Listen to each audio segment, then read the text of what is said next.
webinar of the year. And today we'll be discussing about streaming, the business of streaming, the relevance and its balance with copyright laws, as well as copyrights. And today I'm joined by a wonderful panel. We have an honorary panelist, Mr. Sigei from Kenya Copyright Board. Thank you for joining us and for convening this meeting, this webinar, which is very important as far as our industries are concerned, the creative industry is concerned. We are also joined by Mike Strano. Mike wears several hats. So he's the co-founder of MyMovies.Africa, and he'll be telling us more about that. And also the founder of FAT Intellectual Property, FAT with a PH, not F. And last but not least, we are joined by Kiplagat Kiprop. He's the A&R manager of Video.com, one of the leading streaming platforms in Kenya and Africa now. So thank you so much, Karibuni. So before we get on with the webinar, I'd like to invite you each to just basically say slightly more about what you do and why it's important for us to have the conversation around streaming, the business of streaming and copyright. So first, I will start with you, Mike. Awesome. Thanks, Liz. And thank you to Kikobo for this opportunity. I look after, I'm a co-founder of My Movies Africa, which is a video on demand platform. You'll see some of our titles behind me. So we make African movies available to rent or own in Africa and tourist diaspora. And my other business also handles the intellectual property for some clients as well in the creative industry. I think it's important to have this conversation on streaming because it is, as much as it's quite developed in the more developed countries, there's still a lot of a lack of information and misinformation amongst creatives, especially with regards to the different rights as well, which I know we'll be touching on this afternoon, both in the film industry, film, television, music, and other online content as well. Thank you. Thank you so much. And then to you, Kiprop. Thank you so much, Liz. Thank you, Mr. Sigei and the whole Kokobo team. I am what you call an A&R manager dealing with artists and repertoire. So what I do, I am the link between the company and the top 100 artists in the country and also various markets that we're in. Mdundo is a music streaming and downloading service which caters for users across Africa in majorly 10 different markets, which is Kenya, Uganda, Tanzania, Mozambique, Rwanda, DRC, Nigeria, Ghana. So yeah, we work with different distributors, record labels and industry stakeholders just to make sure that our artists are comfortable, getting their royalties, getting paid, and yeah, just building the music industry and ecosystem altogether. Thank you so much. And to you, Bwana Sigei, just the importance of your organization when it comes to the streaming conversation. Thank you, Liz. And first of all, I would like to thank all my panelists, starting with you, Liz, and Kiprop and Mike, for sparing time to come and discuss this very important matter of streaming. As Mike mentioned, many people talk about opportunities that are availed by the technology and the digital environment, but very few know how it works. And actually, if there are opportunities at all. So this is an introductory program to ensure that people know how streaming works and what decisions, business decisions artists may have to make for the purpose on streaming.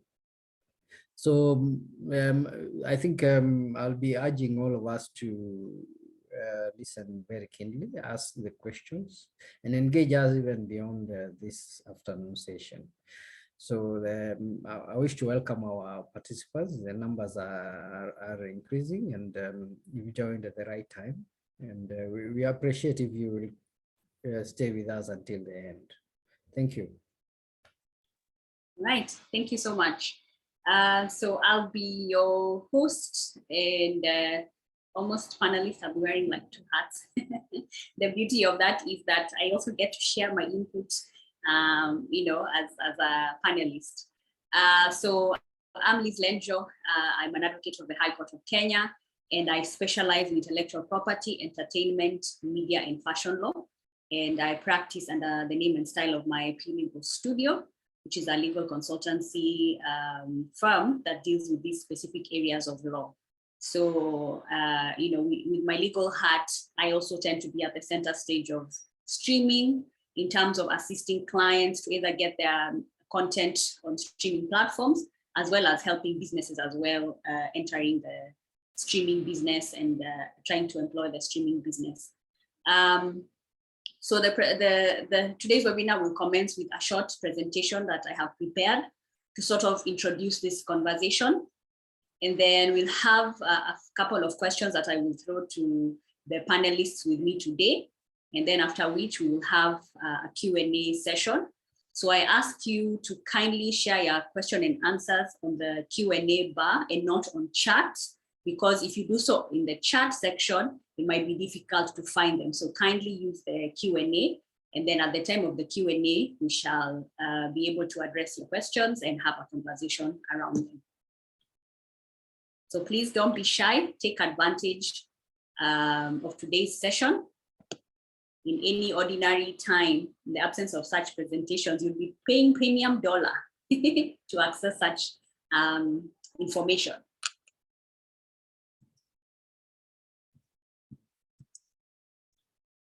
Right. So just to give a little context as why streaming is a conversation worth having. As of 2020, one of the studies that has been done stated that the global video market size is valued at $50.11 billion. You can imagine the kind of money that is being made as far as streaming content is concerned. And it's expected to expand at a compound annual growth rate of about 21% from 2021 to 2028. So you can imagine the amount is likely to, you know, multiply in numbers. With the growth of the streaming business, innovations such as blockchain, technology, and artificial intelligence are also being employed to improve video quality and expected to boost the market growth. So for purposes of today's conversation, we'll be more talking about the streaming business, but in future, you will be seeing more webinars also addressing blockchain technology, artificial intelligence, and the role they're basically playing as far as copyright industries are concerned, and some of the emerging copyright questions that are emerging in law and in practice. Now, digital space has offered a platform where copyright holders can take charge of their economic rights directly. When you look at the Copyright Act, there are economic rights, exclusive rights that are directly in control of an author or a copyright holder, which means that you have total discretion to decide how you're going to use your work. So making it available, controlling reproduction, controlling derivative works, controlling translations and adaptations, and even performance in public places. Those are rights that are solely the author to decide. So in this regard, which means with the streaming business that is fast rising, that now the authors are able to take charge and decide how to distribute their work. And they are able to be in control. And we have various platforms, which we shall see shortly, that enable that. Again, with digital platforms or in the digital space, monitoring of work is much easier. You're in control. You will find that most of the time, the information that you will need, you will find it on your account, where you have set up your account to stream your work or to make your work available. This has also led to the development of new business intermediaries, PRSP, the primary service providers, as we commonly call them. We have content aggregators, online distributors. These terms may be used, synonymously because they tend to do the same role. When you're engaging some of these intermediaries, there will always be a contract, which is always important that you read the fine print. Some artists may not have the benefit or the advantage to have direct access to these platforms themselves, perhaps maybe because affording a laptop might be difficult or access to the internet might be difficult. So you find that some of these businesses or intermediaries become relevant because they have that access, the ease to access to these platforms, and they're able to do so on your behalf. So when we're talking about the agreements that you are likely to sign, it's always important that you read the fine print, and you have the option to decide either to be in an exclusive agreement or a non-exclusive agreement. Exclusive simply means that you then will be married to this particular intermediary for as long as you have agreed under the contract. If it's 3 years, if it's 5 years, it's 10 years. You've been a marriage for a while. If it's non-exclusive, it means you're able to engage other intermediaries as well, but insofar as they do not compete with that agreement that you have signed at the time. So again, it is agreeable. It is something that you negotiate. Agreements are negotiations.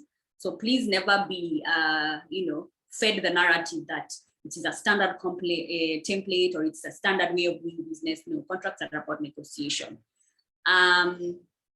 Again, with the online streaming, this has opened opportunities and territories for translations and derivative works. I think we saw this a lot when Adele released her song Hello, and we saw the kind of derivative works and translations that arose thereof. We had a wonderful Swahili rendition by Della. We had other artists also do the same. So you can see that really opened up opportunities even for just the original author herself, and of course opened up a lot of revenue opportunities for them. When you're talking about online economic activities, it includes streaming and downloads. So streaming is just the ability to have access to this content and watch it, and leave it there where it is. But with downloads, you have the option of actually making a copy that you retain on your mobile device or on your whatever gadget that you'll be using to do the same. And hopefully Mike will be sharing with us a bit of how they work as My Movies, because they have the option to own some of the movies on their platforms, which is pretty interesting and great. As I said, downloading sites enable the reproduction of our copyright works onto a third-party device. They have been losing popularity over time because of the reproduction element and loss of control. Because as you know, the minute it downloads on my device as a third party, as a consumer, the possibility of being able to further reproduce is much higher. So we have seen that downloading sites have decreased in numbers for a while now. And I think also thanks to our robust copyright laws, I think we are a step in the right direction. As well as use of technological protection measures that are important to protect content. So these are basically technology measures that can be employed when you have your content online, so that you ensure that there is no illegitimate access, what we call circumvention in law. So it could be a paywall, for example. It could be that one has to have an account. It could be a freemium model where all I need to do is just get, type the URL, I have access to the content, and I can, watch or enjoy or whatnot. So at the end of the day, again, it's up to these business owners to decide this kind of access, but those are some of the opportunities that are available. I'm not sure why my slide has been cut like this, perhaps maybe because it's a full screen. But these are just some of the examples of the popular platforms that we have. We have Apple, We have different platforms. Sorry about that.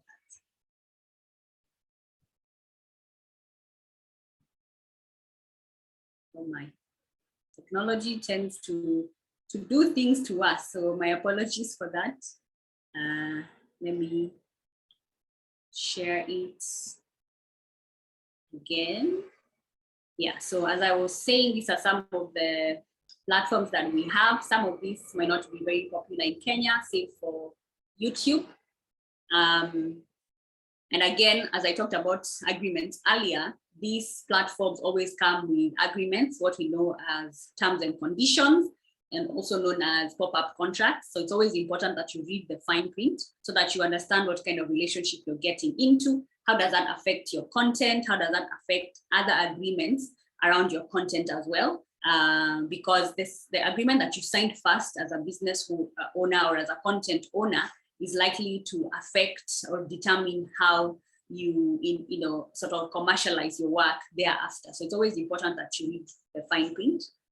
And if you do not understand what's going on, if the terminologies are too hard, it's always important to take precaution and get a legal eye to assist you with that process. With streaming, streaming means the ability to access the content without making a copy and being able to view, listen, or watch when needed. Some of the types of streaming platforms we have include video on demand. We have freemium model platforms. We have subscription platforms. So again, these are opportunities that are available for different business owners in the streaming business, and they decide how or what models they would prefer to use. Now, where is the money when it comes to streaming? The money can come through advertising revenue share, where some of these platforms get into advertising agreements with various potential advertisers or companies, and they're able to make some money out of the advertising, and revenue is shared by the content owners. There's also subscription fee, where platforms require a subscription fee for consumers or customers to have access. And then we also have a flat rate of offer per view, which will depend again on the platform. And this is likely the case with platforms like YouTube, where they start paying the owners of the content or the authors of the content a certain fee after they get to a certain viewership, and they attract some money per view. These are some of the platforms that we have available. Of course, some of them, when you go to your device, you will note that you may not have direct access. The likes of HBO Max, for example, they have a block in terms of territory, and Disney. So unless you're in the US, you may not have access. So if you have a gadget that makes you have access, just know that is circumvention, and you're likely to be infringing on copyright laws. We know that's a growing practice, and we really ask people to shun away from them, because the arm of the law is likely to catch up with you eventually. So you might be doing it in privacy, but you never know. At the end of the day, infringement is infringement, and breaking the law is breaking the law. So it's always important to be cautious. So this is a landscape of some of these platforms that we have available. When we're talking about streaming or even downloads online, it's always important to read the terms and conditions. We have seen that also social media has really changed how we interact with content online, and now we are seeing them having more options where you can actually stream content or reproduce the content and then stream it and have it on demand. So the likes of YouTube, Twitter, TikTok, that is really catching up in the market. It's important that we read these terms and conditions, especially for the rights holders, because it may change, it may be a game changer as regards how you handle your content. Dispute resolutions are also important. Dispute resolution mechanisms are also important to look at or pay attention to when you're signing or getting your content on some of these platforms, because you want to understand what kind of control you have when it comes to an infringement matter as far as your content is concerned.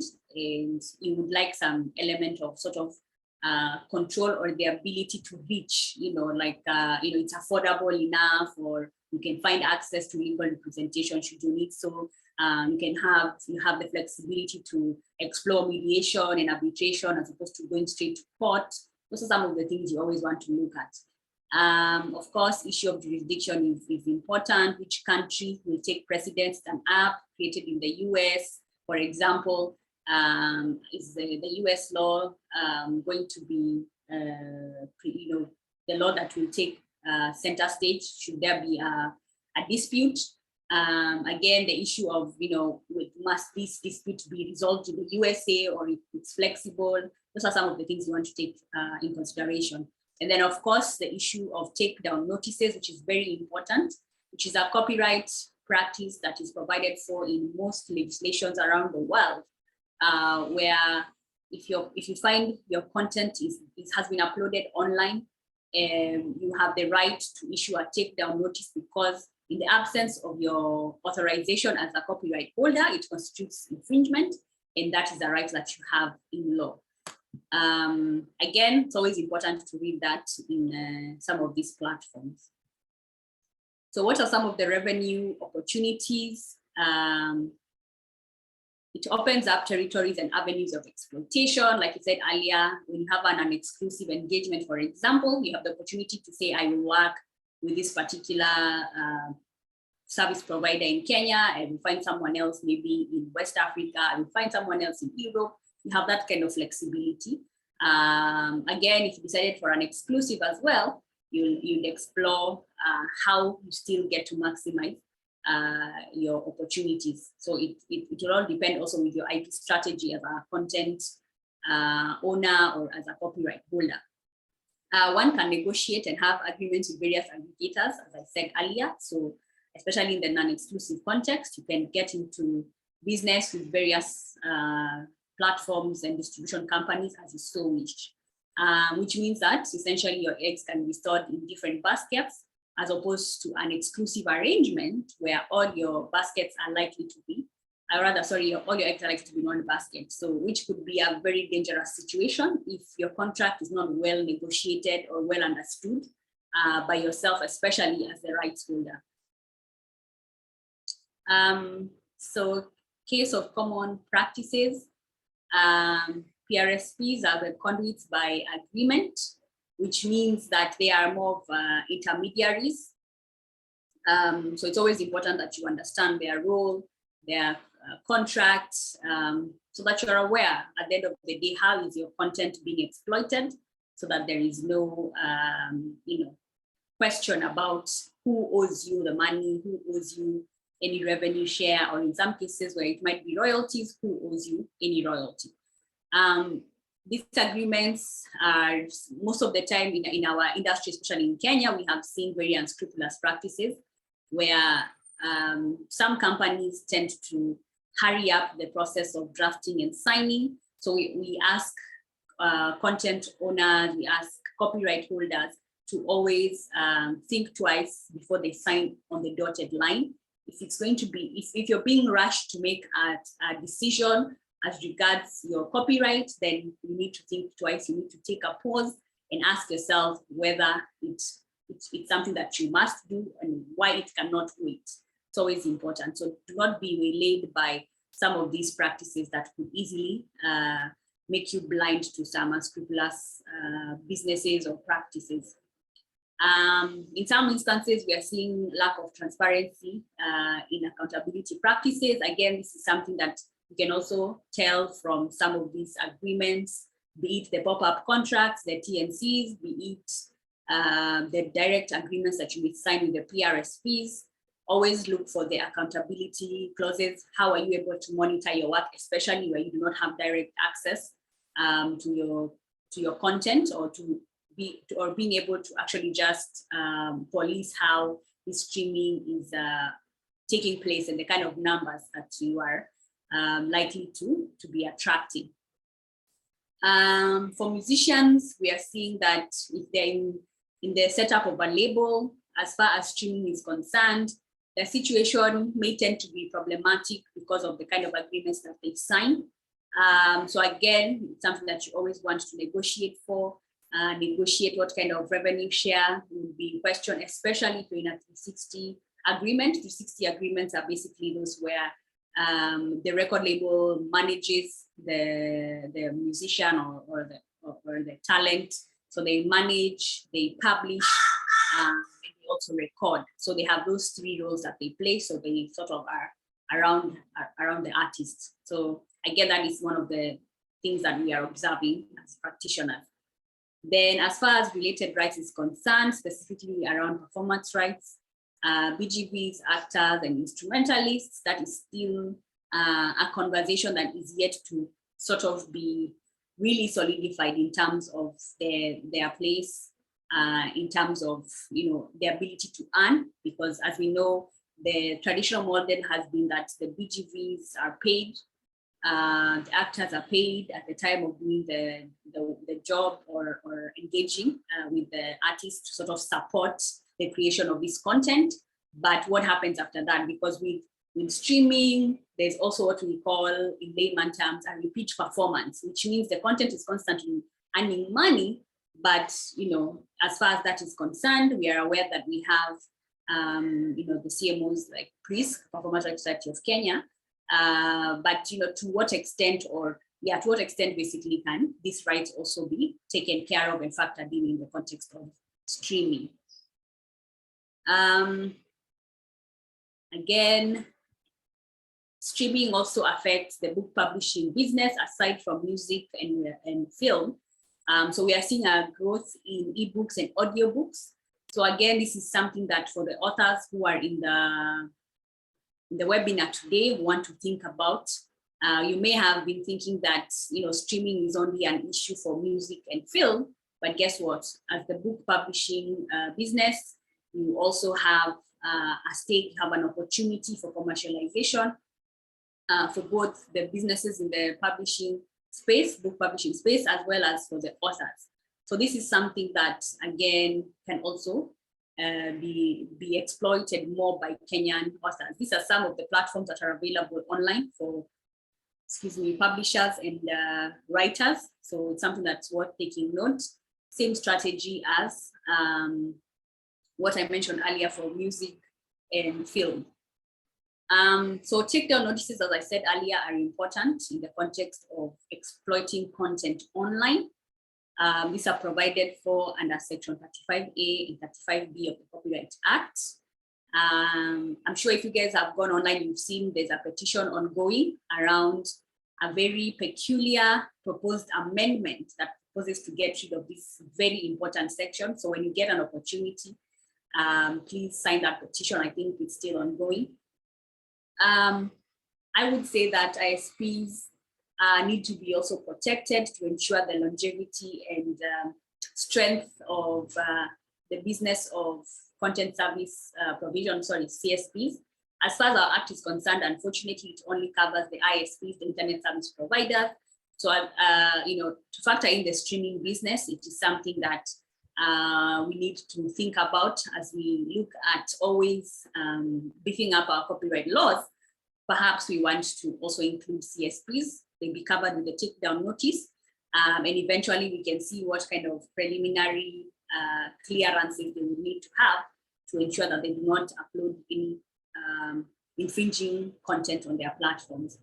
Another thing is the issue of false and malicious takedown notices that are really on the rise. And I'm sure you all know that that is illegal under the Copyright Act. So should you ever encounter someone trying to assert a malicious takedown notice on your content that it's untrue, you have legal recourse in that context. And for those who might want to, entertain that thought, just know that you will be answerable to the law. And YouTube mechanisms are quite robotic and take a while to resolve. And this is specifically around once issuing a takedown notice on YouTube. Unfortunately, for now, those mechanisms are quite painful. I once had an interaction where a client's content had been taken down and we had to wait. We had been informed by YouTube we had to wait for about 21 days before we get a response from a physical human, or rather from a human being, sorry. Because what happens is that their system is very robotic. As I said, it's a machine. So it's a machine that's basically been programmed to give the automated responses. So it will need about 21 days for them to review the claim and figure out what is the issue, and then be able to restore the content. So unless the party that has taken down the content really decides to release that takedown notice, we would have to wait that through. And then last but not least, another option in terms of access to your content online is the use of the Creative Commons license. This is a license that's mostly used to encourage authors to also contribute to knowledge as a public good. It does not mean that you're giving away your work for free. That is the greatest misconception that most people have as far as the Creative Commons license is concerned. You get to decide how you want your work to be done, or rather to be exploited or to be used. And when you look at this particular diagram here, you can see the different types of licenses that are available and what each icon or drawing means or attribution. You want that anyone who interacts with your content, they must credit you as the author. You have the right to refuse derivative works and be express about it. You have the opportunity to give permission to share alike. This is very common when we're talking about content. If it's a video, if it's a blog, we find that when people are sharing some of this knowledge, if I'm creating a new or sharing a new thought ideology, I'm able to share alike as well, to see or to point out to other consumers or readers or viewers, the genesis of my thought process, for example. And then you can also expressly state that you forbid commercialization of your work, which is always very important. Again, dependent on your strategy, you might be feeling very philanthropic with your work, which is fine, it's allowed, but the power is in your hands at the end of the day. So lastly, I would like to invite Mike. This slide before you is a slide that demonstrates how Capasso, it's the leading digital CMO. It collects royalties for artists on the online space, and some of the practices that they have employed or they use as far as protecting content owners in the context of mechanical rights and digital mechanical rights is concerned. So Mike, I would like to request you to take the floor so that you may tell us more about the amazing work that Capasso is doing, and perhaps what we need to aspire to as Kenya. Thank you, Liz, for that comprehensive presentation. Before I present on mechanical rights and Capasso, we have a few questions I think we can just address quickly in the chat. We seem to have a Pan-African audience, which is fantastic. A lot of audience from Nigeria, which is exciting for us because we live in a global village, right? So, and I know Nigeria, after I think it's 30 years or 40 years, is finally reviewing its Copyright Act at the moment, as Kenya has done over the last few years, plus an amendment. So Liz, there's a question about the Copyright Act. Of course, you're referring to Kenya. I'm just wondering, as I present this slide, maybe if you have a link to the current Copyright Act to drop there, maybe also in the chat, so everyone can see, especially if they're not in Kenya. I'm sure Nigeria and other countries will find a lot of useful benchmarks in the Kenya Copyright Act, especially the liability of ISPs, which I'm sure we will discuss a lot more later. And it is pivotal to the success of online streaming in Africa, actually. Without protection of the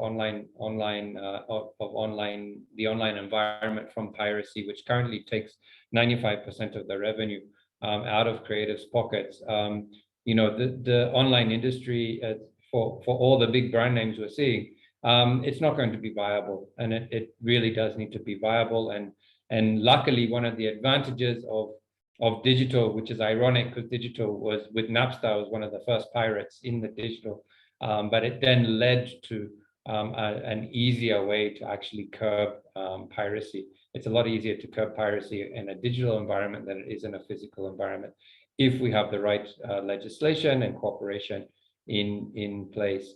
I'll just move on to mechanical rights. So Capasso is based in South Africa and has signed agreements with the major streaming companies, including YouTube, including Boomplay is on there, Mudundu's on there, Apple Music is on there, Deezer, Spotify, who else? Netflix, Showmax, and ourselves as My Movies Africa. So that's the Composers, Authors, Publishers Association. And what Capasso is doing is specialized in mechanical rights. And it collects mechanical rights in Africa from the digital environment. And I'm sure they'll add more services moving forward. And linked to that are also other, hello?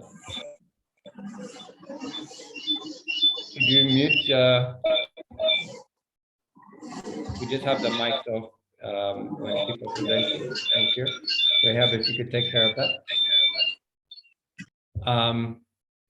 So I think one of the first digital services we were accustomed to or brought our attention to in Africa was actually caller ringback tones, and these were rolled out by the telecoms companies, as at least in Kenya, it was in 2007 when Skiza was launched, and it's been very successful here and a large revenue stream for a number of artists. So that is known as a terminal download. So basically, what Capasso does is collects mechanical rights. The percentages are there for different services. So I'm just going to go through and let you know what the different services are with some examples. So there's a permanent download, which is like your caller ringback tone CRBT. There's ringback tones themselves, which have since been more of a lesser usage than CRBTs, at least in Kenya, but across Africa, I've seen the same. Then there's streaming via subscription. So this is services like Mudundu, for example, services like Boomplay, Spotify, AudioMac. That's a subscription, and the percentage of royalties. Now, I want to come back who pays that percentage and where does it come from. Also, another permanent download, as KK mentioned, Mudundu has a streaming option and then a download option. So the mechanical rights are slightly different for each option as well. Then we have video on demand. Those are services like My Movies Africa, Netflix, Showmax. And then we have music video streaming. So that is service like YouTube predominantly or Vimeo. Now, what's interesting about digital royalties or mechanical royalties is they are actually paid by the platform's share.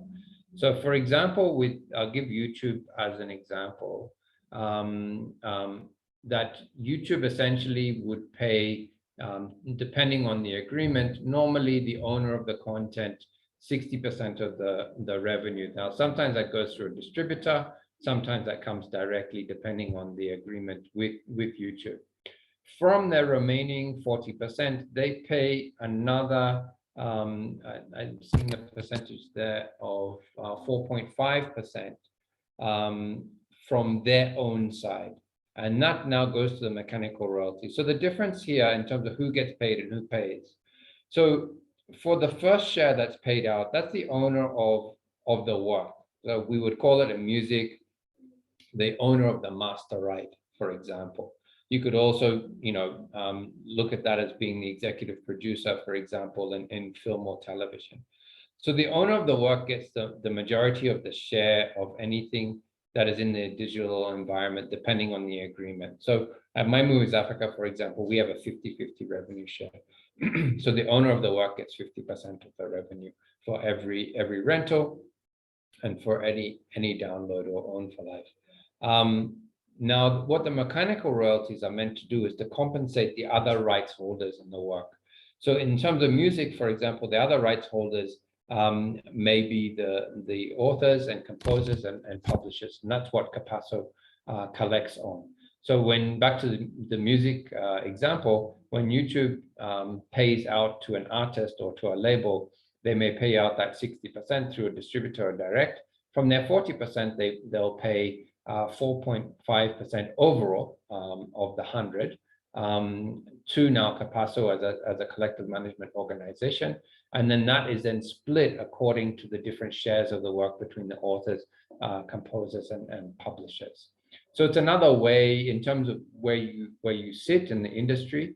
If you are an artist and you're also a songwriter, there's two ways to gain. There's a way to gain from the master right, and there's also the way to gain from the melody and from the copyright, from the lyrics as well in copyright. So that's what this slide represents.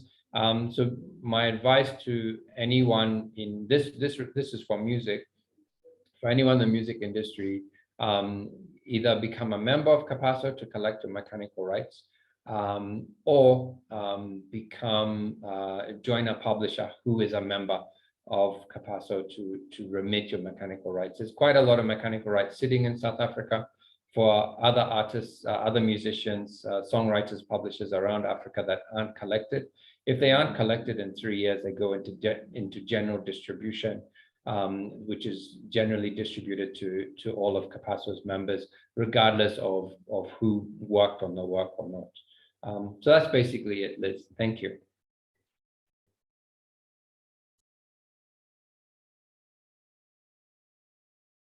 And your comments.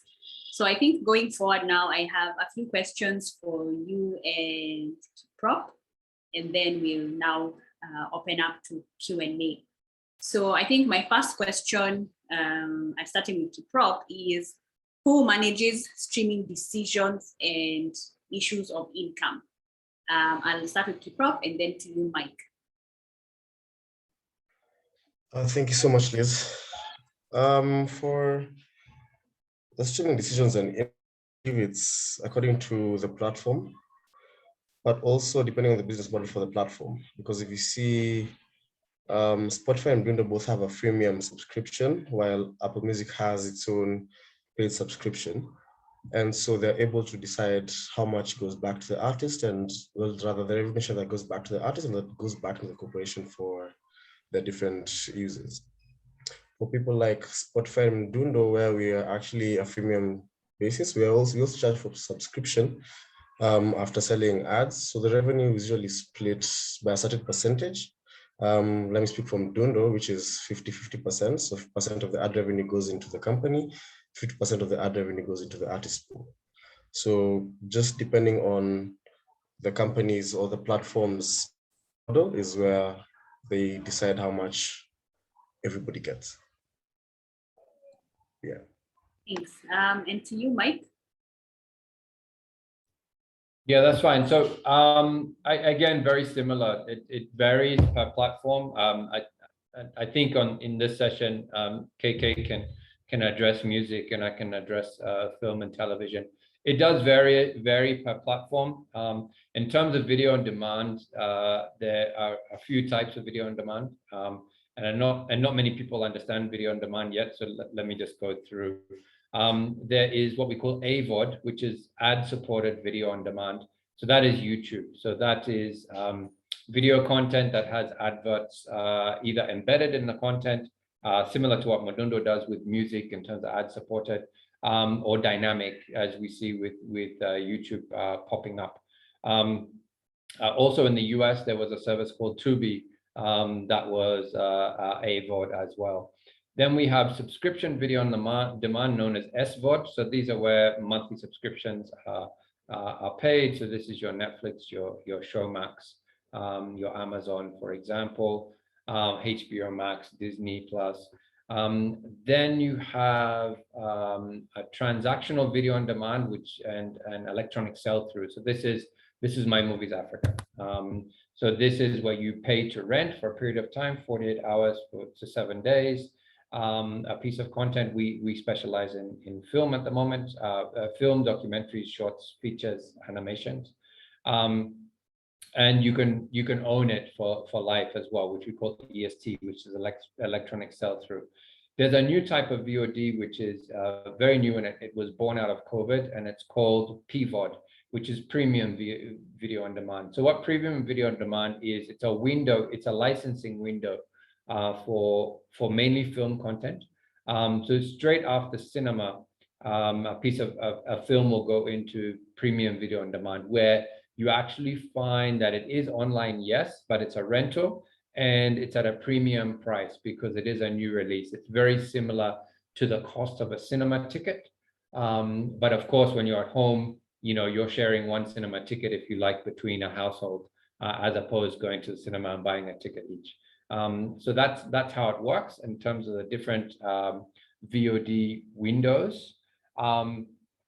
And then in terms of the revenue shares, it's down to individual negotiations. It really, you know, in this business, everything is negotiable. There are, of course, minimum standards, maximum standards of what makes sense for the platform, what makes sense for the content owner. My only point I would say at this point in time, your AVODs and your TVODs and PVODs and ESTs, we work on a revenue share, whereas your subscriptions usually pay a minimum guarantee, or they buy out the rights. Although there are some subscriptions in Kenya like Usasa and Base by Safaricom that are also a revenue share based on share of subscription. Okay, so there are different models where there's a revenue share. There are different models in terms of a buyout of rights. My personal view as a IP professional in this area, and also as a co-owner of a platform, is, in our philosophy as My Movies Africa, is always non-exclusive. There is no platform in Africa right now that can give you enough revenue to make a profit for your content. We know what the MGs that these other services are paying, and they're often 20% or 10% of your production price, which means that you're losing money. But they get tied up in 2-year deals where the platform takes all the rights on all platforms, even if it's a non-compete. We don't compete with SVODs. We believe the middle class in Africa is 300 million. The penetration of all VODs, if we exclude YouTube, is only 3 million. So we are at 1% of the potential market right now. I don't believe it is good for any content provider to give up the potential access to 99% for a period of 2 years in an exclusive agreement when someone is not covering their full production costs. It's different if it's a co-production. It's different if it's a commissioned work where they own the rights. But in terms of licensing the rights exclusively, I don't think it's a good business decision, regardless of how big the brand is. But a lot of people are falling for it, and I think after 2 years, they're really going to be sorry that they've taken that decision. But it's a personal choice. But it's something that we always, at My Movies Africa, we speak about best practice, and by design, we are non-exclusive. There will be a future where we will begin investing in content. Where we invest in content, of course, we would want a non-exclusive or at least a holdback window. And a holdback window is a period of exclusivity, but it wouldn't be a period of 2 years. It may be a period of 3 months, for example. Thank you.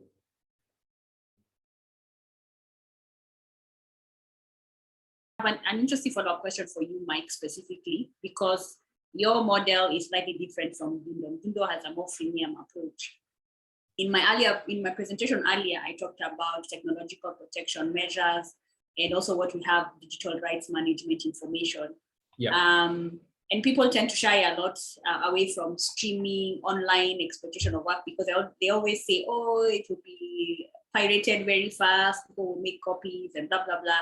So how is My Movies securing the content on its platform? What kind of TPMs do you have to ensure that, your work is not, unduly distributed or reproduced and whatnot? Yeah. Okay. I'm going to answer this in two ways. The first way, we are international studio compliant. So it's our ambition to carry some international content in future. And when we built our system, we made sure we were compliant from day one. All the different studios have different requirements. So we took the most difficult requirement and we built on that. We own our own tech, but we have various plugin services that provide the DRM. We use Express Play, a number of other services, including Disney and Netflix use Express Play as well. So it means that the content owner's content will only play on our player at the end of the day. It would be incompatible with any other player. So you can share a movie from My Movies Africa with a friend, but it won't play on their device unless they, one, have our service, and two, have paid for it. So because when there's a transaction, there's a license that's encoded in the content, and it only matches that one license holder. So when it goes to, if I share it with you, Liz, you'd be able to see that there's a file there, but the file wouldn't play until it would prompt you to pay for it if you wanted to play it back. So, and a lot of the other services do that way. Unfortunately, YouTube doesn't have a DRM.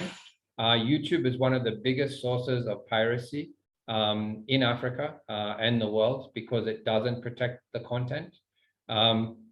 It's very unfortunate. It should protect content. And it's actually one of the biggest causes of why we have a lot of music being shared without having payments, because it's from stream ripping, and we all know stream ripping sites.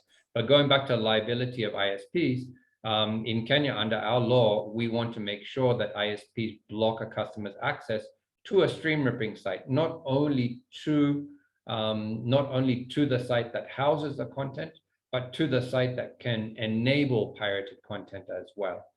So that's number one. My second answer is to also remind content owners that you are the first protectors of your content. So we are amazed when content owners send us their content on a WeTransfer, for example. If we were dishonest people, and if we had dishonest people in our office, that content could go anywhere, because it's what we call naked. It's unencrypted at the end of the day. And I'm sure KK has similar stories about music as well. So as content creators, we need to be the first people to begin looking after our content, because when we look after our own content, other people will as well. So what we do is that we insist, we actually have a policy in place with content partners. We will not accept a WeTransfer from them. They have to upload it into a Google Drive. They have to secure it with a particular address of only one person that has access to the file. Because if the file ever leaks from our office, we know who's responsible for it. And we do that because we're training our policies and procedures internally, because we know one day we're going to be handling international content as well. And their terms are even more strict. KK, you may have something to add on that, because I know you handle content for Universal and Warner. Do you want to talk a little bit about content protection?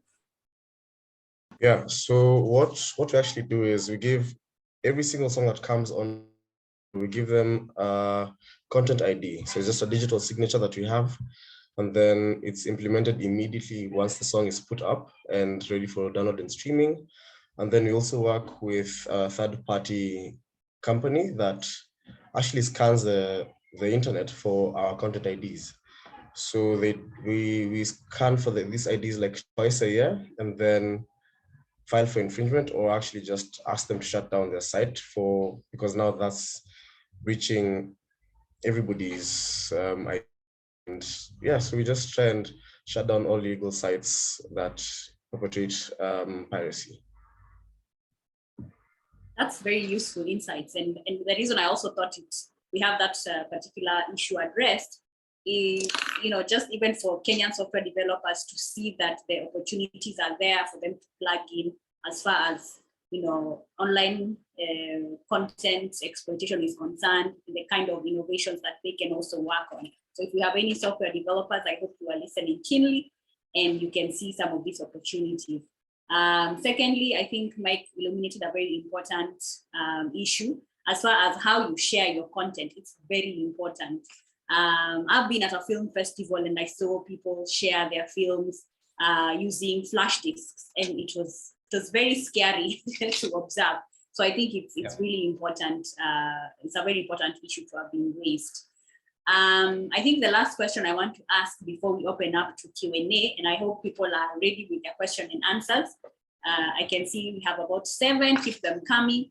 So the last question for both of you is, how can the law help the streaming business thrive? Yeah, most of the time when we're having this conversation, we're always asking rights holders, oh, how does a copyright help you guys? How can it help you? Then we forget that there is the business, the money makers, the people who bring this interest in content, the business people. So how can the law or policy help your businesses thrive even better? So I'll start with you, Kiprop. So the law, I think, goes two ways. And let me just digress a bit from the law. It goes two ways. There's one, sensitization from the government, which should actually just be more proactive in teaching about copyright management, copyright law, and everything that encompasses IP. And then also there's a part of where the creatives and anybody who wants to partake in any IP kind of venture should actually strive to learn and gain knowledge about this. So ideally, now from the law, there should be policies that actually protect each and every one of us. I'm glad that we actually had a whole review of the Copyright Act in Kenya. And thanks to Kikobo and everybody else involved, we managed to tackle a few issues here and there, especially with regards to infringement in all aspects, from the whole visual arts to film to music. So I think just to fine tune a bit more of the policies in place so that you can have a better IP ecosystem in the country. Yeah. And Mike, your thoughts? We talked about it earlier, and it's basically the liability of ISPs. So basically, and this is for our local audience and also for our Pan-African audience, and I would ask the other IP professionals and content creators present across the continent to do your own studies and estimates, and if you need help, please reach out to me. I'm part of a group called Partners Against Piracy, of which is a coalition. It's a public-private partnership with the Kenya Copyright Board and with like-minded professionals, like Liz is a member, and Modundu is a member as well, in terms of organizations, both local and international. And we're basically just trying to get the IP section, what we call Section 35, enacted, operationalized in Kenya, which basically just asks the ISPs, internet service providers, just to block access to pirated content and to services that are enabling piracy as well. And why should they do that? Number one, it's taking 95% of the revenue out of the hands of the formal industry. And the formal industry just isn't the companies like My Movies Africa, Modundu. As you've heard us say, we give over 50% of the revenue we collect back to the content creators. And of course, the content creators themselves also employ other people. They employ other performers, they employ producers. If you're filmmakers, you have cast and crew that are supported. So there's entire economies that are supported by creatives. And entire communities. Those economies, those staff have families, and so on and so on. So the knock-on effect is huge. The estimate that we have in Kenya in terms of the piracy of music, film, television, animation, don't have much data on gaming yet. I see there's a gaming question, but on lost pirated books, magazines, newspapers, is 251 billion Kenya shillings as a loss. So that's $2.2 billion in in an economy like Kenya, I would say that Nigeria, just because of the size of the country, could probably be even double that, and South Africa maybe even triple that. So for three countries, we could be talking alone $10 billion. Those three countries lost in Africa for digital content. Imagine what employment that would create.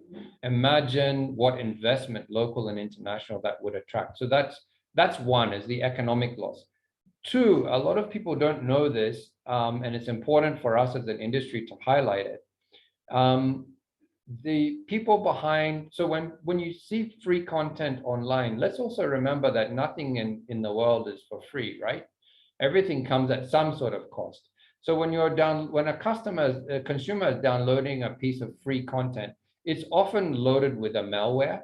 It's loaded with something that can infect your device, even without you knowing. So one, it could, I was in a security presentation, courtesy of Boomplay 2 weeks ago, and there's now ransomware. So when you're now downloading that free movie or that free music, you have ransomware on your device that literally holds your device at ransom.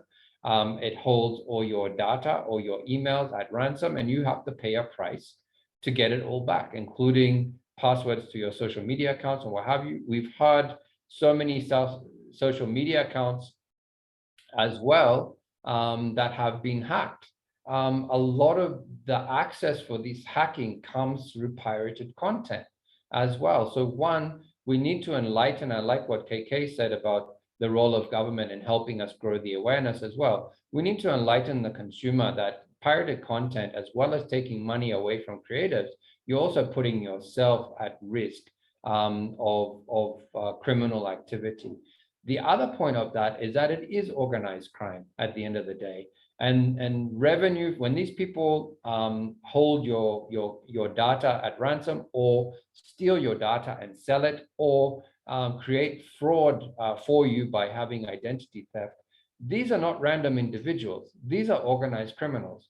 What do these organizations also do? They traffic organs, they traffic people, they traffic arms, they traffic drugs. At the end of the day, there's a study out of Sweden, and I'll share the link in a group, but Sweden's copyright law is one of the weakest in terms of ISP liability in Europe. And they've directly traced the perpetrators of piracy back to human trafficking. So, at the end of the day, as consumers and as professionals, while we still enable piracy in our own way, even if it's just by not taking any action, there's a lot of harm we're doing to the creative industry, and there's a lot of harm that we're doing to our communities. So I think we need to raise awareness around that. And it all starts with the law. Kenya has a great law. Thank you to the Kenya Copyright Board and everyone who contributed. And I think it's important that it could even be used as a model law for the rest of Africa as well, to roll out this legislation, number one. And number two, then to work with internet service providers as partners on this, because a lot of ISPs now have their own platforms, and their platforms will fail unless they actually implement this blocking that we are trying to get implemented in Kenya. Thank you, Liz. Liz, just a moment. I wanted to add to what Mike has said. I think we also received information that from MultiChoice that some of this information, the information about where you live and where you work, and your accounts, were found in one of the illegal streaming sites, and they're actually on sale on the darknet. Yes. But then I also wanted to remind Liz to give Kiprop about 5 minutes. We nearly forgot about it. So that before we take the questions, I've tried to answer a few, but I've left the harder ones for Kiprop and Liz and of course Mike. Thank you. Thanks for that. So Kiprop, had I cut you short somewhere? Because I believe you had answered the question, but if you have any further commentaries, please do share. Oh, no, you didn't cut me off. Okay, Mine are just very awesome. All right. As we go to question and answer, I think, one of the things that has stood out for me right now in some of the points that you have shared and how your different platforms operate is how ethical. We have some very ethical brands in the streaming business. And I think we're not telling our stories better. In fashion, there's always that whole ethical fashion conversation, and people are talking about their supply chain and how they take care of people. And I think for the platforms here today, including my movies and Budo, I think you need to tell that story more and let the people know, because sometimes people will just have these misconceptions, perhaps because of either ill reporting that's taking place with the media. And I think it's high time that we shared such stories. So I think now we'll start with the Q&A. There's one question from Facebook that has been shared via chat from Dennis Mbuthia. And he asks, how about gamers? What options do they have when streaming? They are using other IPs to generate their content, or are they covered under films? Mike, would you like to take that one? You're muted. There you go. I will partially take it. I will ask you to help me, Liz, in terms of rights. Gaming is new for our company. It's something that we My Movies Africa is just our first brand. We intend to launch other services, including gaming, but it's still very new. So we're still doing R&D on it.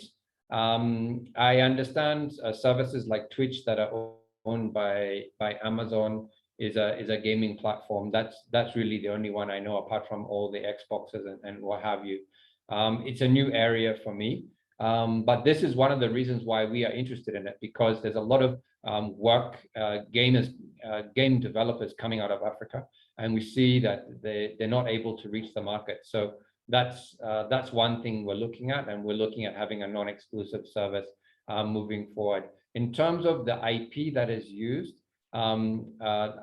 Liz will address it more comprehensively, but one thing I just would caution gamers about, it is a great industry that you're in. It's growing faster than music and film put together, but just be cautious of what music you use.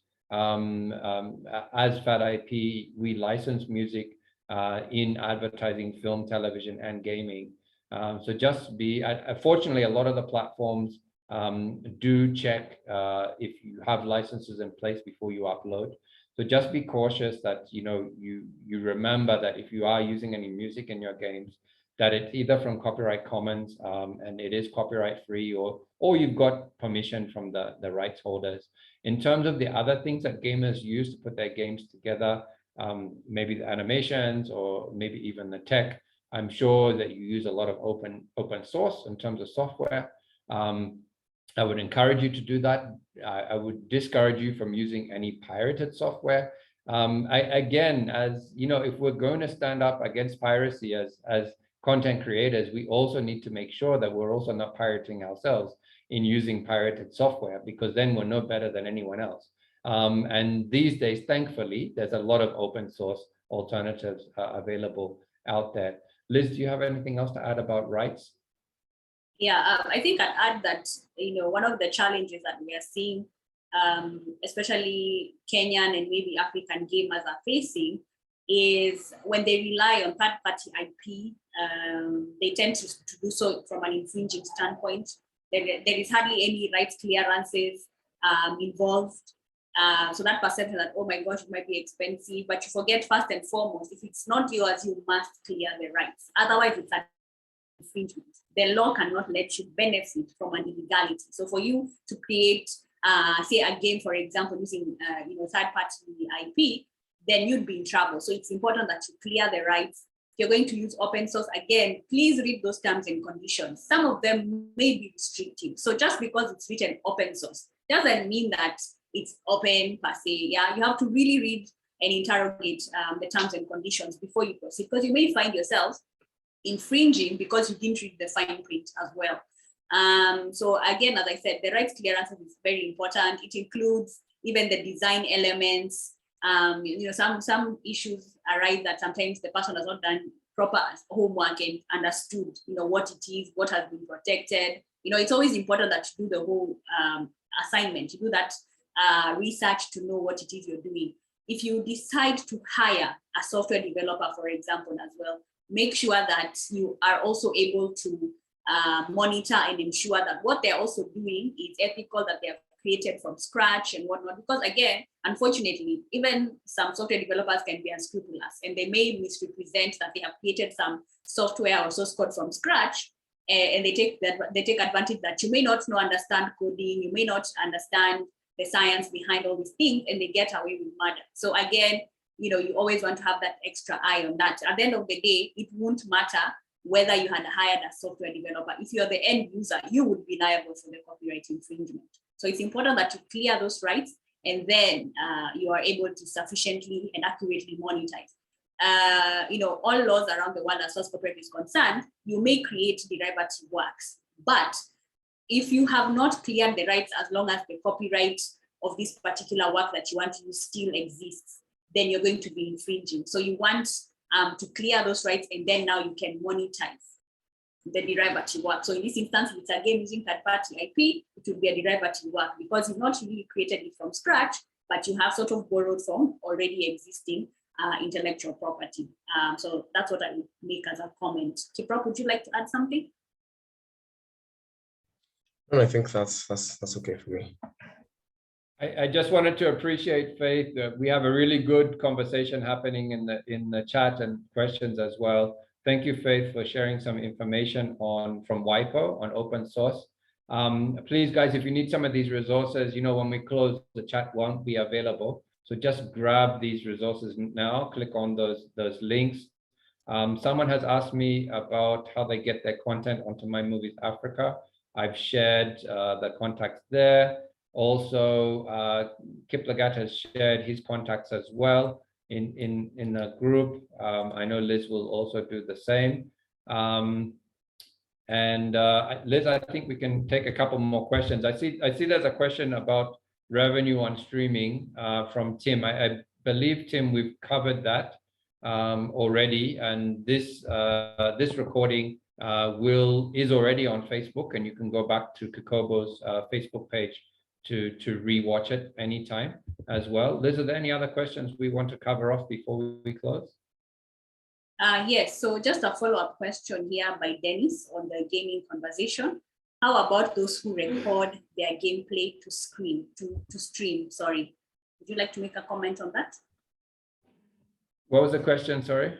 So the question is, how about those who record their gameplay to stream? So I believe here, when I have, my play, how do I put it? The gameplay, basically, if I played a game and I am able to sort of record it and I want to play it again to stream, maybe to show people how I won this particular game, for example. So they're asking, how about that? That's a very good question. You're the IP lawyer here, but my initial reaction would be that would be personal use, unless, of course, they are monetizing it. If they are monetizing it, then that would be an infringement. What's your view, Liz?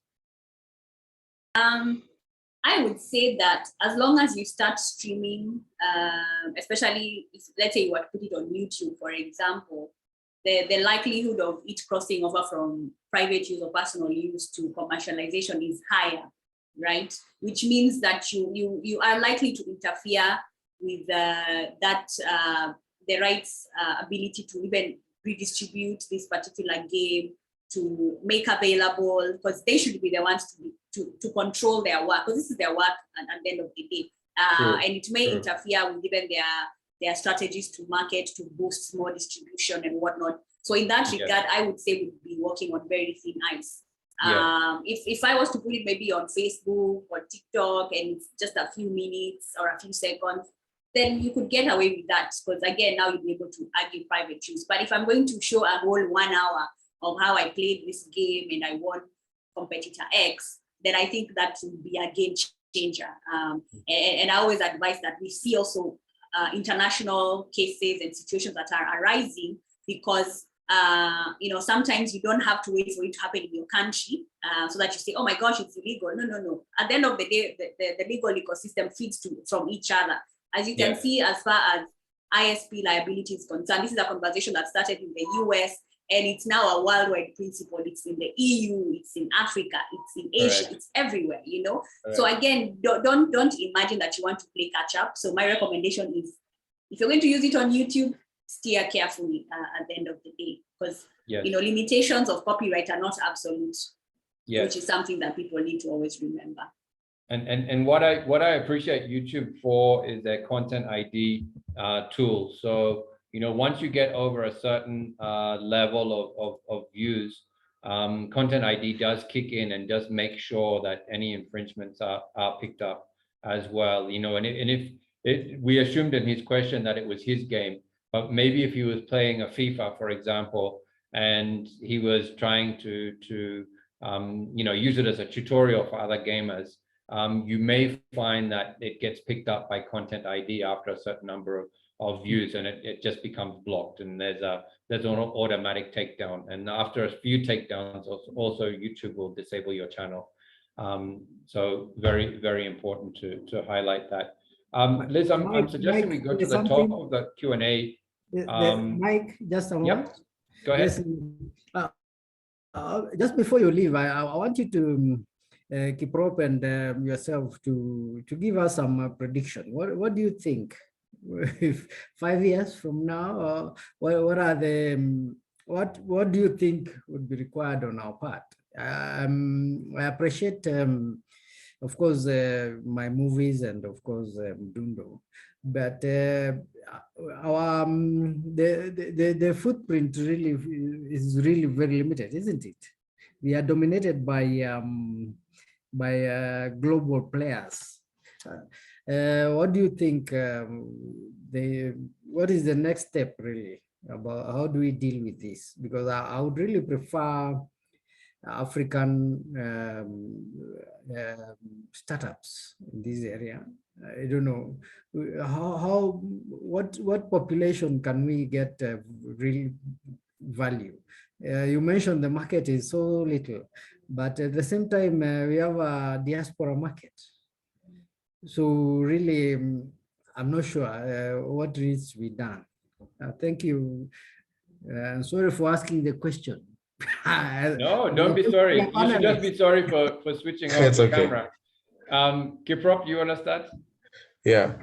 I think just to start, just to mention, I don't know whether you guys are aware, but there's something called the Music Modernization Act that was enforced in the US in 2018. That's just a year before we amended our Copyright Act. And it goes on actually considering most of the digital licenses and the licenses that are in streaming at the moment. So I think we should also, like, in a few years, we should be having something of the sort either within Kenya or within Africa, with the governing bodies, the CAPASOs, the MCSKs, and everybody. I think that should be right on in line. And then I think, like Mr. Sigi has mentioned, that it's quite a handful of people who can afford some services like subscription services into Apple Music and YouTube, actually buying bundles just for YouTube. And I think now we should have more services and platforms that cater to the 99% of Africans who cannot afford such subscription services. Like one of our ex-partners have music on demand, where you dial a USSD code and you can listen to music as though you're picking up your phone. And we're having different technologies coming in. Ideally, we're looking at people whose average expenditure for credit in a month, and this is for 50 million Kenyans under Safaricom, is 300 Kenyan shillings a month. And I am sure most of us spend more than 1,000 shillings a month. So you can imagine the number of people who are influencing the sum to go from the average to go from 1,000 shillings to 300 shillings in a month. So I think there will be more data-driven solutions, more data-driven products to enable everybody to access the internet and get access to good content and good quality content. So yeah, that's my projections for the next 5 years. Thanks, Kiprop. And I think you touched on I think Wanasage of Kenya Copyright Board. I think when you talk of we, you're not just talking of Kakobo, you're talking of government. And Kiprop raises a good point about the cost of data, and it's not just a Kenyan issue. It's an African issue, and there are many initiatives pushing for that cost to come down, because it will essentially open up what we call the bottom of the pyramid, and a whole new economy, especially for digital content. We've seen data price drops in India, for example, which is a huge economy of $1 billion. But Africa has 1.3 billion as well. Granted, it's not one country, and there's also each country has its own specifications. But I think the more that data costs are harmonized and brought down across the continent, and the better the economy will be. And then just to reiterate again, it's just, for me, the game changer, already $2 billion, 200 billion shillings in Kenya to be unlocked on digital content, all digital content for the creative industry, just if we can manage piracy. I think we need to be focused on the right things. I know there are many fights in many countries around copyright in terms of CMOs. I've just seen a lot of drama in Nigeria. There's persistent drama in Kenya. Yes, it is important, but it's a fraction of what the creative industry can earn around master rights if we get anti-piracy right. So, and that involves legislation, that involves partnerships with the enablers, who are the ISPs, either purposely or and let me just call it as it is. The ISPs are afraid that they will lose money from data sales if we lock this down, if we get them to block sites. But what they need to think is that the customer still wants to consume content. That's not, the customer is in a habit of consuming content. We all know how hard it is to break a habit. You're still going to consume that content. The only difference is now you're going to consume it legally. And, I hope if there's any ISP watching this, please know that the legal industry, My Movies Africa, Netflix, Showmax, Madundu, Boomplay, Spotify, we're ready. We have legal alternatives for any content a customer may want. The legal alternatives exist. So let's move the money out of the illegal economy of 95% into the legal economy. And it's a game changer for our creative industry. And I would like to see that happen, as early as next year, Sergey. And I would like, let's schedule a webinar in 5 years' time and replay this one to see if any of our predictions have come true. Because I really believe that the time for change in the creative industry of Kenya and Africa is now, and the potential is huge. And governments and partners just need to get more serious about it. Thank you.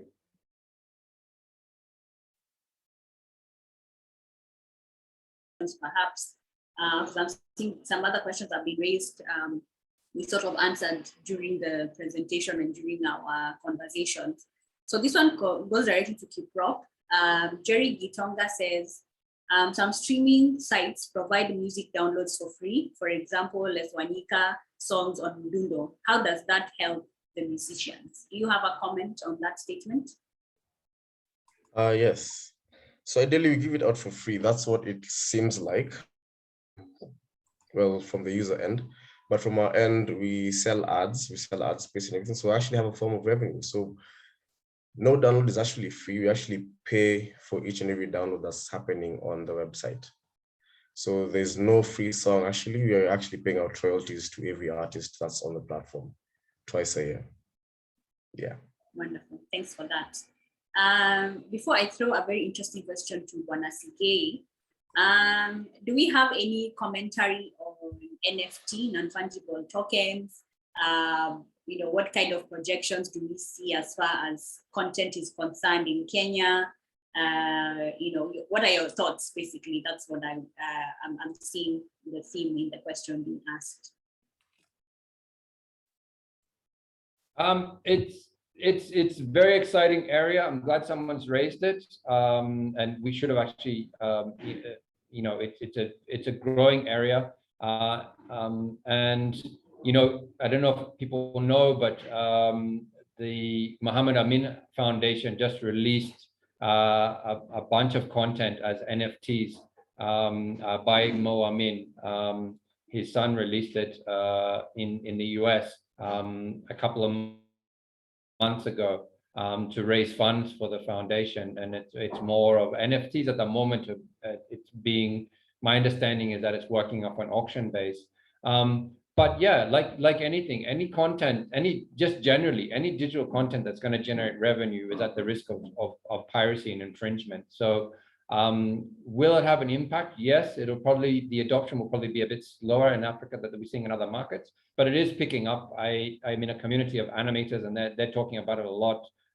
They're doing quite a few things. I know there's some work going on in the visual arts scene. So it's definitely an exciting area, and it's an area to watch. Like any new technology and any new trend, there's bound to be a bubble at some point. I think there's a bit of a bubble now, and of course it's linked to cryptocurrency and blockchain, which is also, you know, great new technologies. But there's still an element of let's say unpredictability about that at the moment. But yes, there is potential. As to how much it is, how long is that piece of string? You know, we don't know yet. I think it's still early days in my view. What are your thoughts, Liz? I think I'd first want to kick off to share his thoughts on the same, on NFTs. Thanks. For me, NFTs, I think it's the new gold mine as per now. I also have a few NFT artworks that I'm trying to sell at the moment. It's a quite an interesting space. We're seeing everybody getting into it, from film into music into visual arts, and its viability at the moment is a bit shaky because not everybody knows what it's about, and everybody is just getting insane amounts of money. That's not quite justifiable. Well, but the only person who can justify it is the artist and not the market. So ideally, I'd say we do your best in trying to understand the system, read about it, have insights from people who are actually experts in this space, and also don't shy off. If you feel like you have an NFT worth, like you have anything that's worth being an NFT, please by all means share it, try and sell it, and yeah, let's see how it will work out for you. A question from Tim: how I bought my NFTs. I actually haven't bought any. I'm just trying to sell. Once you start minting, you're good to go. So you should just start first of all minting. Then there's the whole thing about gas fees and everything, which is a whole discussion altogether. But yeah, I'm sure you can get enough markets just to start on the trade. Yeah. The stability of NFTs is a little shaky. When I look at and assess it, I feel like it might be a quail egg situation. Remember that time we had quail eggs? But again, it's been very sustainable in the US. I think perhaps because it's an acquired taste, and the idea of exclusivity in developed nations is much craved for, as opposed to, you know, the kind of money that Africans would spend. So we might be more of Africans creating to sell in the US or in the diaspora, because the spending power is there more, and you know, the allure of exclusivity for them is quite something, uniqueness and whatnot. But it'd be interesting to see. You know, I've been in conversations where you know, like the American Council of Fashion Designers has been saying how NFT might be a passing cloud. So perhaps it's time that, you know, when it's available, milk it, but just know that it's one of the options available, not an exclusive option. You know, sometimes we get excited with the kind of revenues that we see, and then, you know, we focus on that solely and we forget other opportunities. And then, you know, by the time the situation has sort of moved on with time, it's too late for prayers in terms of these other opportunities that were left, you know, unattended. So I think that would be my comment. I think I'd like to ask Bonasibe this particular question, and then I ask for your your parting shot. So Bwana Sigei, an anonymous attendee has asked, how necessary is it to register with pros such as ASCAP and BMI, especially in the Kenyan context?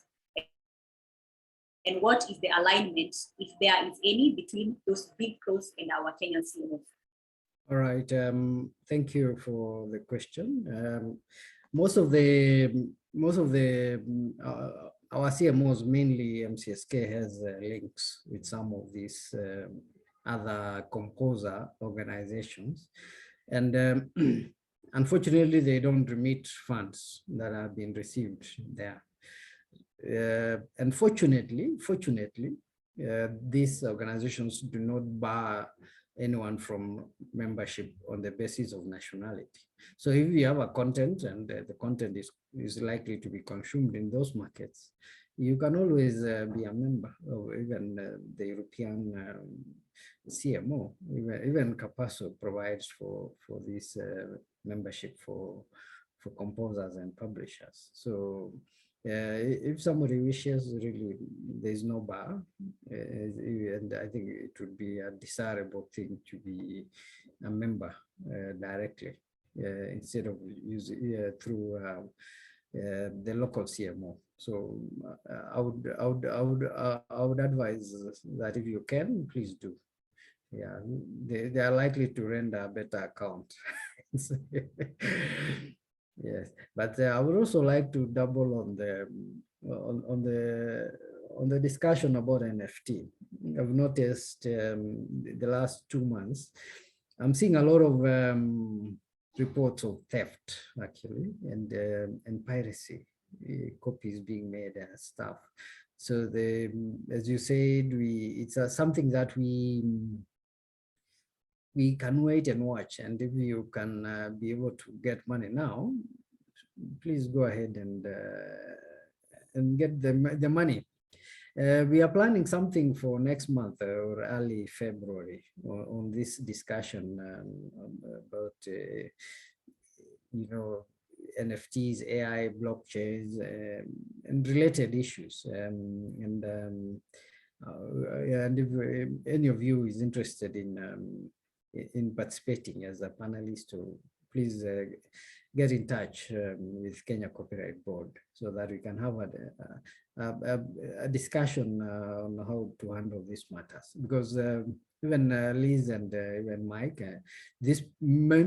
some of these cases are likely to land in your desks soon. Because I know many prominent Kenyans are already on the market.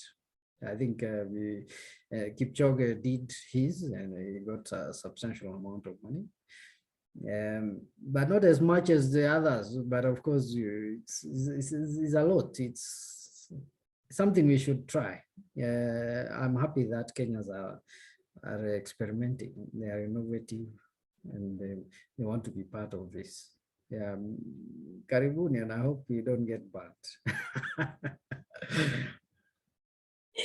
Thank you, Bwana Sigei, for your comments. I think now I will ask for your parting shots.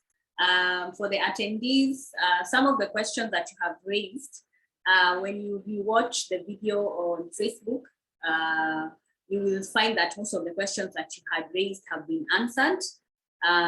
So, look out for those answers. Because of time, we will not readdress the issues, but they have been covered in the content or in the conversations that we just had. So I will start with Kiprop. What would be your parting shots for today's webinar? My main parting shot will just be for creatives in the intellectual property space. Please, by all means, gather knowledge. Read their videos, their courses from Harvard just on specifically for this. The scholarships just for these courses. Yeah, by all means, please study, do everything that you can just to gain more knowledge, and be open to try new stuff. Yeah, that's it for me. Thank you. And to you, Mike. I muted. I've said a lot. I think I've covered my parting shots already. So I just want to address a couple of lingering questions quickly. Liz, there's a question about your presentation. Are you able to make it available? how would you be sharing it? I don't know. Maybe we could put it on Kikobo's website if that's possible with Banasage as a PDF. Yes. Or maybe in a bridged version if you're okay with that. No problem. I'll share it with Bonasige. Awesome. Yeah, I think it's a great resource. It's a great presentation, and as we've said, I mean, the whole reason why Kikobo wanted to do this webinar is that there's really not enough information out there, so I think it will really help. There's a question about uploading from an anonymous attendee, uploading content on another platform who is now asking for both an exclusive and non-exclusive right. So I just wanted to deal with that quickly. You can't, as far as I know, and Liz, correct me if I'm wrong, you can't have both an exclusive and a non-exclusive agreement, unless, of course, one piece of content is exclusive and another piece of content is non-exclusive. So I would just advise generally to see an IP lawyer about that, or and get some advice. Always read the fine print, as Liz has been saying. Another question about, is there any harm in the streaming sites we use for movie series that are not found on Netflix, e.g. Gujara.to? I've just been to Gujara and it's carrying Netflix content. That, my friend, is a pirated site. So please don't watch it. It's collecting your data and opening you up to all sorts of trouble, including aiding and abetting infringement. What's competition, engage, content, give feedback, no fee payment and the person's watching. I think, Dennis, you're talking about ad supported. My contacts are there, Liz's contacts are there if you guys have other questions, as Liz has said. There's some questions about My Movies Africa, which we've dealt with. Gaming, we've dealt with. Mugo asked a question about the amendment of the Section 35. So Mugo, I've shared in the chat a petition against the amendment. Please click on that link. You'll see why, as Partners Against Piracy, we are against it. It will undo all our good work that we've been pushing for. I think we're good. Great session. Thank you, Liz, for moderating. Thank you, Kikobo, for hosting us, and all our contacts in the chat. Thank you. Thank you for attending. Great turnout today. Yes, mine is just to thank you, the panelists. I think I must also thank myself for choosing you. So it's been a pleasure. I think I've learned a lot. I hope my our participants have also learned as much. We'll keep doing it. Just follow our social media. And just try and attend some of our sessions when opportunity arises. And we always try and have a video uploaded so that you can access it as and when you need the video on our website. So for me, it's just to appreciate you once again for sparing time and your experience and in the industry and in the legal profession, and just to wish you happy holidays as well. I hope to see you happy and richer in the next calendar year. We are here in this sector to make money. People must always remember.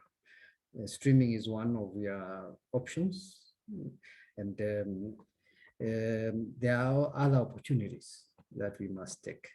Thank you very much once again. So much for this webinar. We look forward to more next year. I want to actually thank the participants who came in today, because you've shown that you're investing in yourself. So come the new year, continue investing in yourself. These are great opportunities to learn, to be aware of the law and the practices. Remember, ignorance of the law is not defense. So these are opportunities you get to actually know the law, so that tomorrow, if there is an issue, you will not say, I did not know the law. You actually have access to law, and it's broken down in a way that you understand. So happy holidays, everyone. Merry Christmas, Happy New Year. Thank you, my panelists, for making this an interactive session. we winged it and we made it. And thank you, Bwana Sige. Keep investing in us. And we are happy to support Kekobo and its opportunities that are available. So thank you, everyone. Have a good evening, good morning, and good afternoon.